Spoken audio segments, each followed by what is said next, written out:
to just call it part 1, part 2, however far I get for it. I'll just call each one of them part 1 and part 2, part 3, and so on.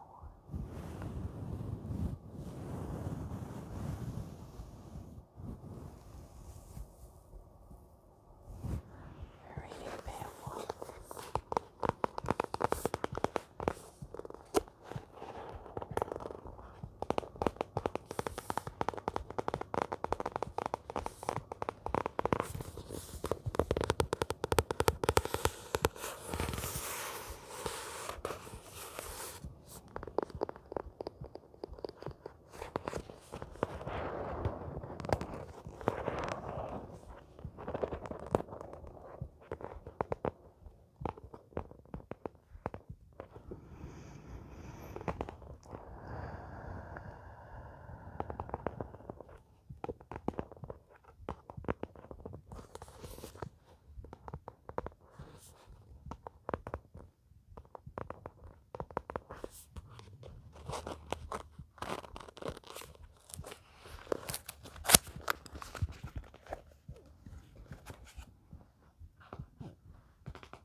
So,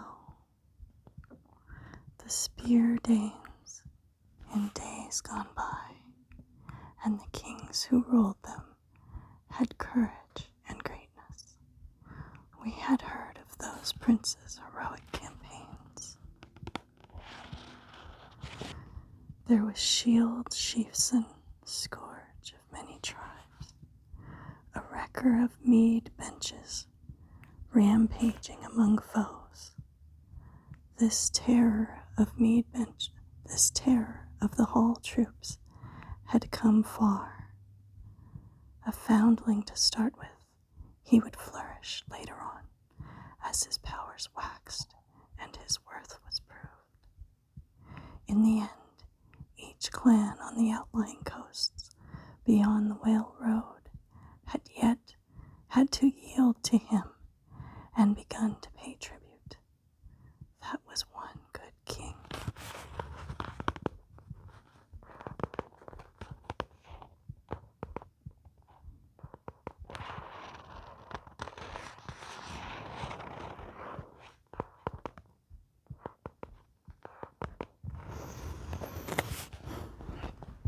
Afterwards, a boy child was born to Shield, a cub in the yard, a comfort sent by God to that nation.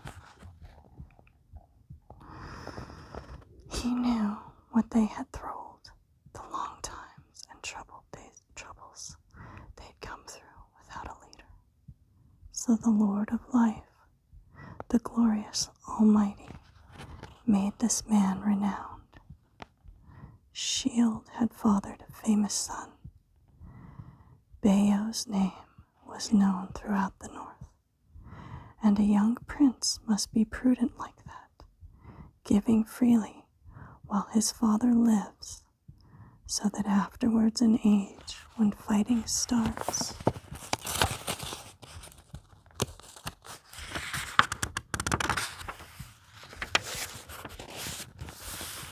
steadfast companions will stand by him and hold the line.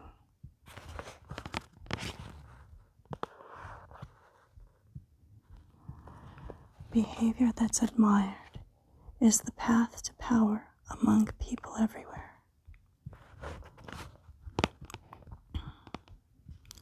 Shield was still thriving when his time came, and he crossed over into the Lord's keeping. His warrior band did what he bade them when he laid down the law among the Danes. They shouldered him out to the sea's flood. The chief they revered, who had long ruled them. A ring-whirled prow rode in the harbor, ice-clad, outbound, a craft for a prince. They stretched their beloved lord in his boat, laid out by the mast amidst ships, the great ring giver. Far-fetched treasures were piled upon him, and precious gear. I never heard before of a ship so well furnished with battle tackle, plated weapons, and coats of mail. The mast treasure was loaded on top of him. It would travel far on out into the ocean's sway. They decked his body no less bountifully with offerings than those first ones did, who cast him away when he was a child, and launched him alone out over the waves. And they set a gold standard up high above his head, and let him drift.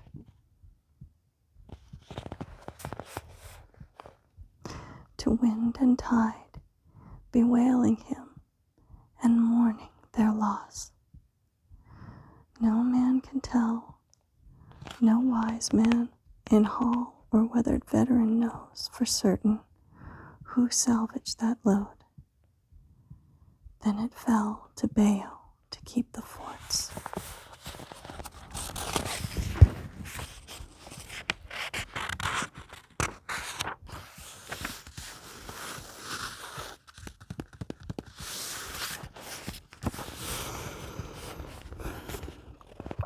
He was well regarded and ruled the Danes for a long time after his father took leave of his life on earth. And then his heir, the great half-Dane, held sway for as long as he lived, their elder and warlord. He was 4 times a father, this fighter prince. One by one they entered the world. Sorry if I mispronounce these. Hrothgar, Hrothgar, the good Helga, and a daughter, I have heard, who is Onla's queen, a balm in bed to the battle-scarred Swede.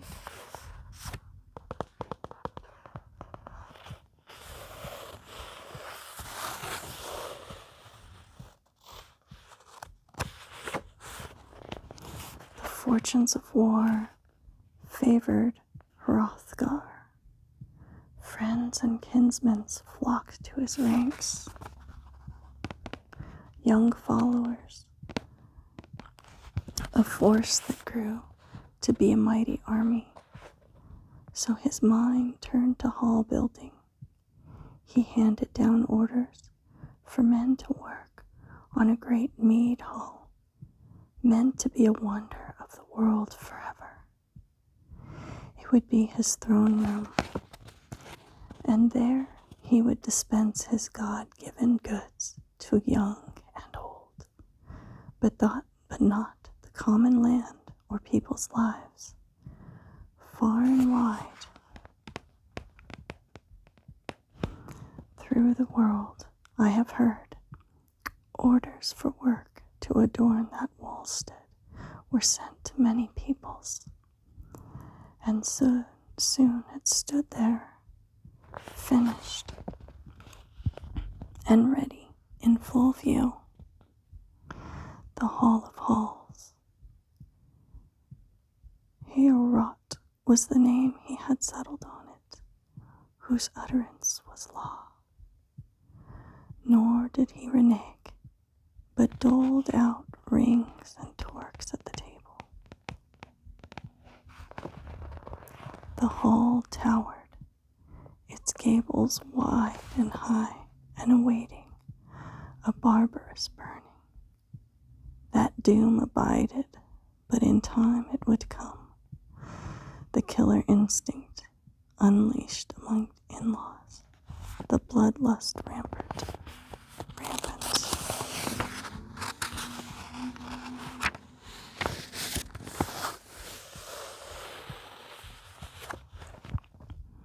Then a powerful demon, a prowler through the dark, nursed a hard grievance. It harrowed him to hear the din of the loud banquet every day in the hall, the harp being struck, and the clear song of a skilled poet telling with mastery of man's beginnings, how the Almighty had made the earth a gleaming plain girdled with waters. In his splendor he set the sun and the moon to be earth's lamplight, lanterns for men, and filled the broad lamp of the world with branches and leaves, and quickened life in every other thing that moved.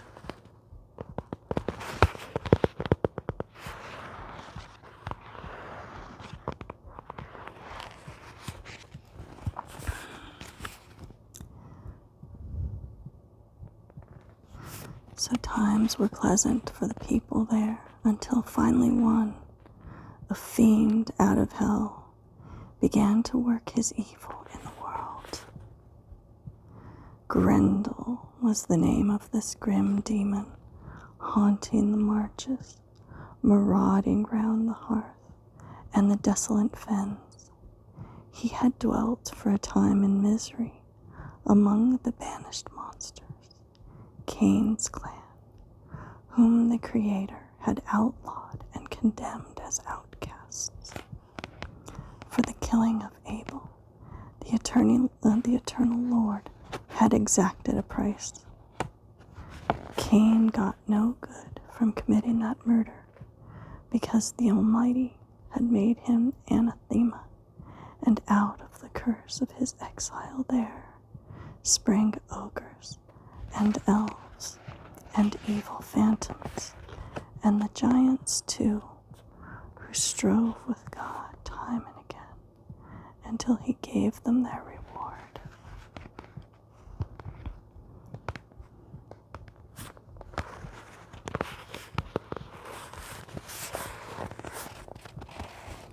So, after nightfall, Grendel set out for the lofty house to see how the ring dames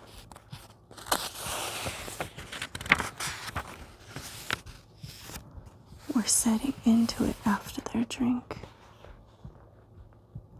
And there he came upon them, a company of the best, asleep from their feasting, insensible to pain and human sorrow. Suddenly then, the God-cursed brute was creating havoc, greedy and grim. He grabbed 30 men from their resting places and rushed to his lair, flushed up and inflamed from the raid, blundering back with the butchered corpses. Then as dawn brightened and the day broke, Grendel's powers of destruction were plain. Their wassail was over. They wept to heaven and mourned under mourning. Their mighty prince, the storied leader, sat stricken and helpless, humiliated by the loss of his guard, bewildered and stunned, staring aghast at the demon's trail. In deep distress, he was numb with grief, but got no respite. For one night later, merciless Grendel struck again with more gruesome murders. Malignant by nature, he never showed remorse. It was easy then to meet with a man, shifting himself to a safer distance, to bed in the Bothies, for who could be blind to the evidence of his eyes, the obviousness of that hall watcher's hate? Whoever escaped kept a weather eye open and moved away. So Grendel ruled in defiance of right, one against all, until the greatest house in the world stood empty, a deserted wallstead for 12 winters, seasons of woe.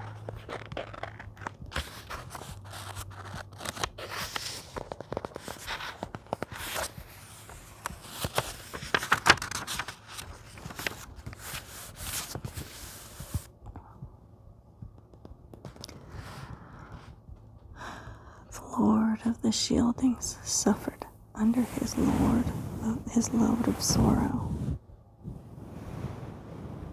And so, before long, the news was known all over the whole world. Sad lays were sung about the beset king, the vicious raids and ravages of Grendel, his long and unrelenting feud. Nothing but war.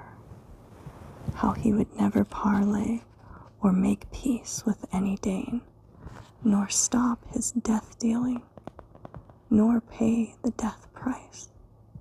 No counselor could ever expect fair reparations from those rabid hands.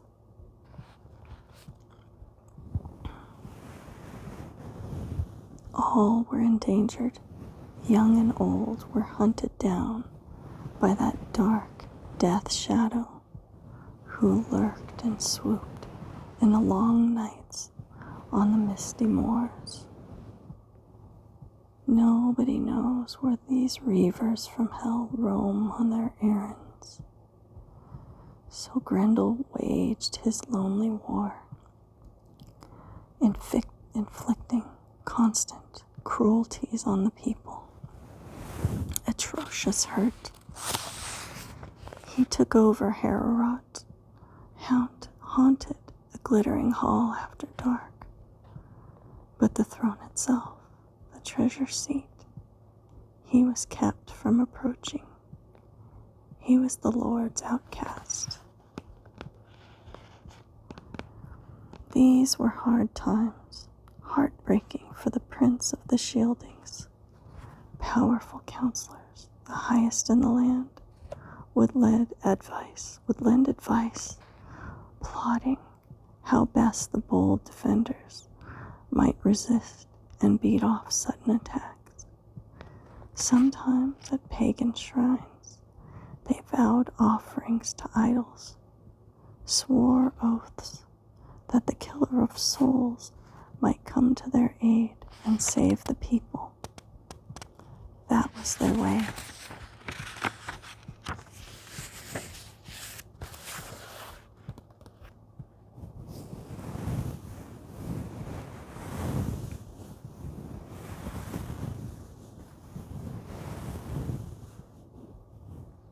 Their heathenish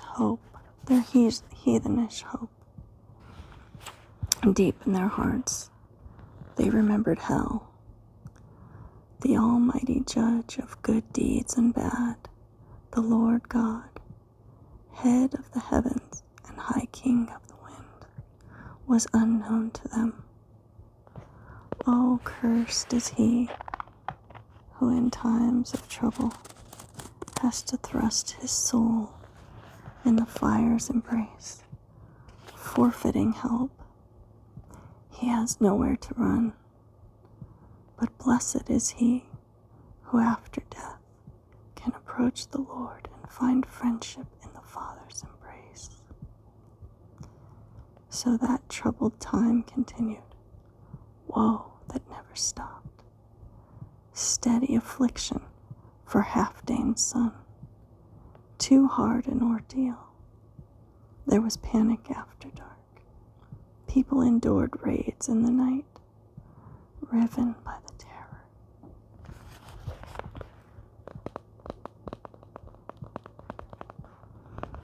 When he heard about Grendel, Hygelaic's Thane was on home ground over in Greatland.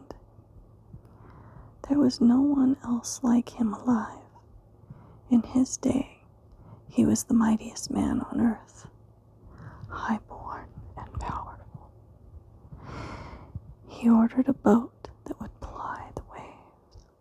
He announced his plan to sail the Swan's Road and search out that king, the famous prince who needed defenders.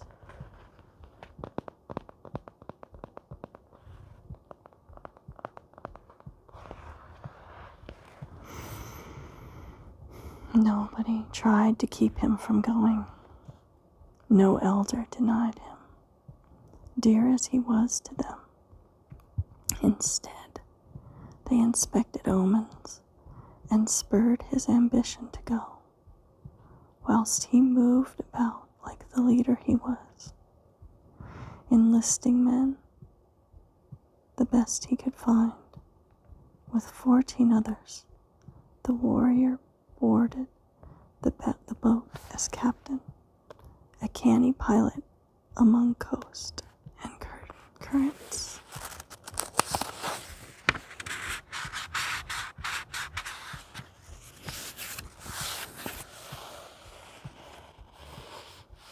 Time went by. The boat was on water, in close under the cliffs. Men climbed eagerly up the gangplank. Sand churned in surf. Warriors loaded a cargo of weapons, shining war gear, in the vessel's hull, then heaved out, away, with a will in their wood-wreathed ship. Over the waves, with the wind behind her, and foam at her neck, she flew like a bird, until her curved prow had covered the distance, and on the following day, at the due time, those seafarers sighted land, sunlit cliffs, sheer crags, and looming headlands, the landfall they sought. It was the end of their voyage, and the gates vaulted over the side, out onto the sand, and moored their ship. There was a clash of mail and a thresh of gear. They thanked God for that easy crossing on a calm sea.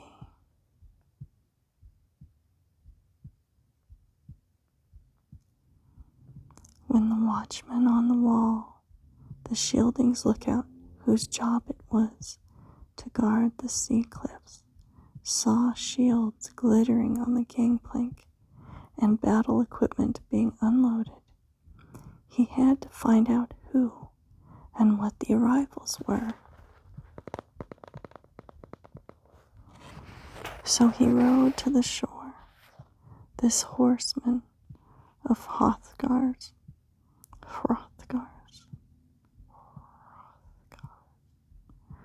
and challenged them in formal terms, flourishing his spear. What kind of men are you, who arrive rigged out for combat in coats of mail, sailing here over the sea lanes in your steep-holed boat? I have been stationed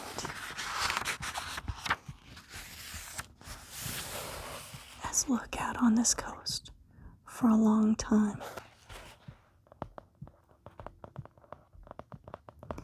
My job is to watch the waves for raiders, any danger to the Danish shore.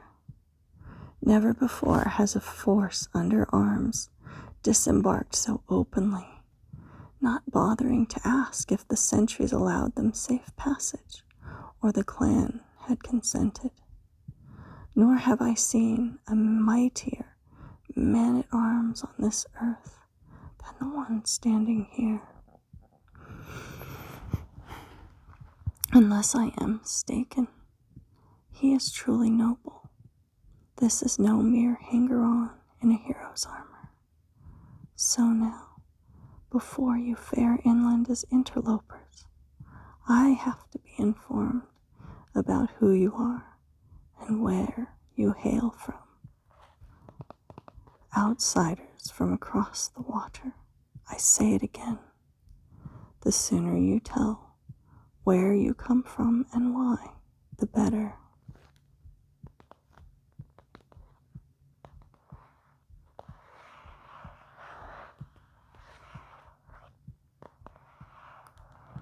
The leader of the troop unlocked his word hoard. The distinguished ones delivered this answer. We belong by birth to the gate people, and we owe allegiance to Lord Heorot.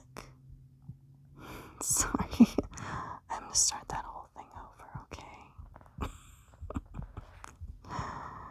Sorry about that. The leader of the troop unlocked his word hoard. The distinguished one delivered this answer. We belong by birth to the gate people, and we owe allegiance to Lord Heorot. In his day, my father was a famous man, a noble warrior lord named Ectheo. He outlasted many a long winter and went on his way. All over the world, men wise in counsel continue to remember him. We come in good faith to find your Lord and nation's shield, the son of Healfdene. Give us the right advice and direction. We have arrived here on a great errand to the Lord of the Danes, and I believe, therefore, there should be nothing hidden or withheld between us.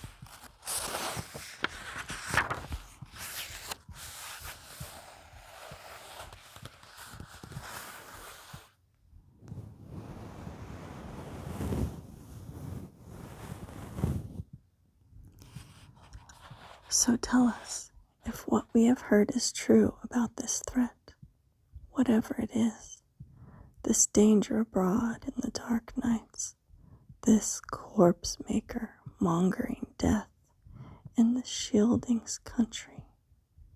I come to proffer my wholehearted help and counsel.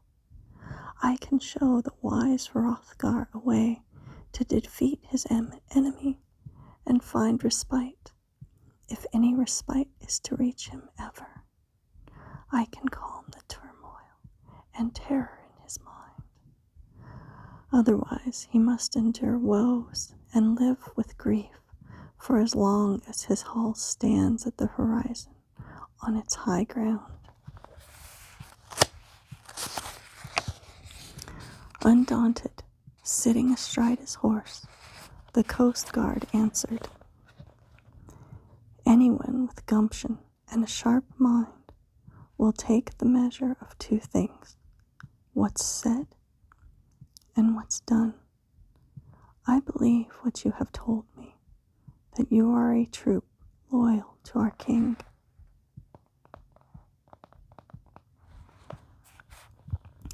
So come ahead with your arms and your gear, and I will guide you.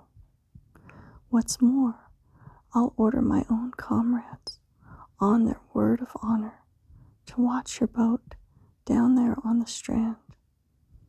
Keep her safe in her fresh tar until the time comes for her curved prow to preen on the waves and bear this hero back to Gateland. May one so valiant and venturesome come unharmed through the clash of battle. So they went on their way. The ship rode the water, broad-beamed, bound by its hawser and anchored fast. Boar shapes flashed above their cheek guards, the brightly forged work of goldsmiths watching over those stern-faced men. They marched in step, hurrying on till the timbered hall rose before them, radiant with gold. Nobody on earth knew of another building like it. Majesty lodged there. Its light shone over many lands. So their gallant escort guided them to that dazzling stronghold and indicated the shortest way to it.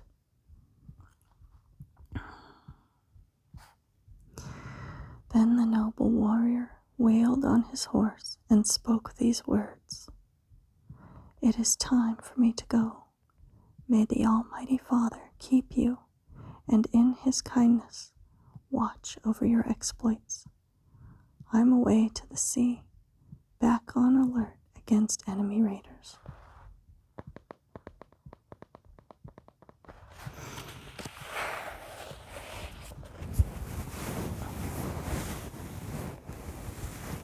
It was a paved track, a path that kept them in marching order.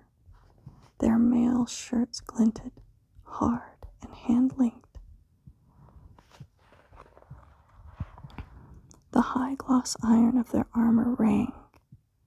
So they duly arrived in their grim war-graith and gear at the hall, and, weary from the sea, stacked wide shields of the toughest hardwood against the wall, then collapsed on the benches, battle dress and weapons clashed. They collected their spears in a seafarer's stook, a stand of grayish tapering ash, and the troops themselves were as good as their weapons. Then a proud warrior questioned the men concerning their origins. Where do you come from, carrying these decorated shields and shirts of mail?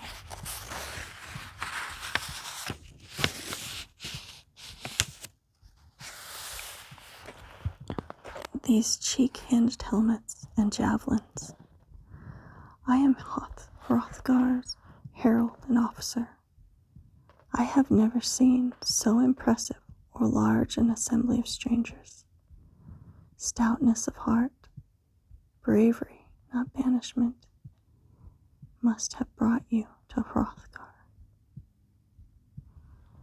The man whose name was known for courage, the gate leader, resolute in his helmet, answered in return. We are retainers from Hyglec's band.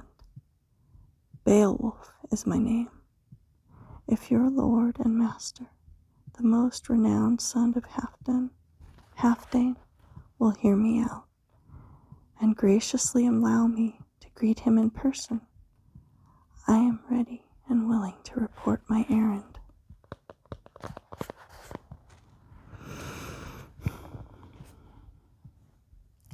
I'm actually going to stop there for tonight.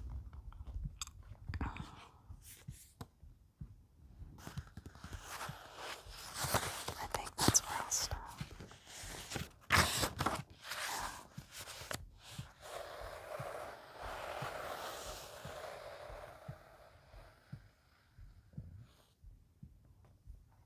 I'll stop.